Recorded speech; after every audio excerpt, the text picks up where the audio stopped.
L'objet de ma présentation aujourd'hui était à la fois de présenter nos actions de BPI France en matière de transition énergétique et aussi de présenter mes actions dans le cadre de PEPS, du think tank PEPS, donc pour un projet écologique et social sur l'hydrogène. Donc moi, à BPI, je suis en charge des sujets de transition et d'hydrogène en particulier. L'hydrogène en France est une filière à développer. Et là, je présenterai nos propositions qu'on a faites dans le cadre de PEPS.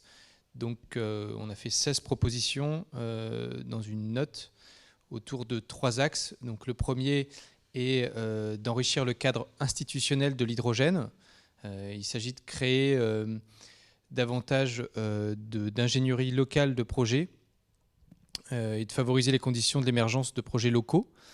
Mais aussi de créer un code de l'hydrogène donc, qui rassemblerait toutes les dispositions législatives et réglementaires en la matière afin de favoriser l'émergence de la filière. Le deuxième axe est de favoriser le développement de l'hydrogène décarboné. En France, aujourd'hui, à peu près 95% de l'hydrogène est encore produit à partir de sources carbonées. Donc l'enjeu est d'assurer l'émergence d'un hydrogène décarboné qui soit un vecteur de la transition énergétique à la fois pour l'industrie, mais aussi pour la mobilité lourde, les bus, les camions, les trains et les bateaux, mais aussi de la mobilité légère pour un usage très intensif de l'hydrogène, qui est plus compétitif en fait que l'électrique et les batteries.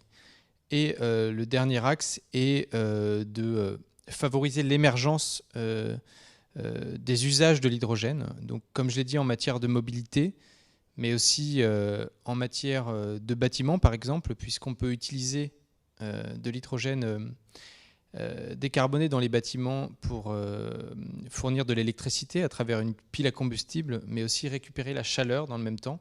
Donc on a une double dividende, si je puis dire, de l'hydrogène. On peut également l'utiliser dans le domaine ferroviaire pour construire des trains. C'est par exemple le cas en Allemagne avec Alstom. Et on peut aussi l'utiliser dans des usages spécifiques, par exemple pour des chariots élévateurs. Donc nous, à PEPS, on croit beaucoup au développement de l'hydrogène, qui est un vecteur de progrès social, puisque ça permet de créer de l'emploi au niveau local. Un vecteur de progrès environnemental, puisque ça nous permet d'atteindre nos objectifs climatique, et puis aussi un vecteur de souveraineté. Ça a beaucoup été abordé lors de nos différentes interventions, notamment avec les batteries, puisqu'on est très dépendant des filières de batteries asiatiques en particulier, alors que l'hydrogène en fait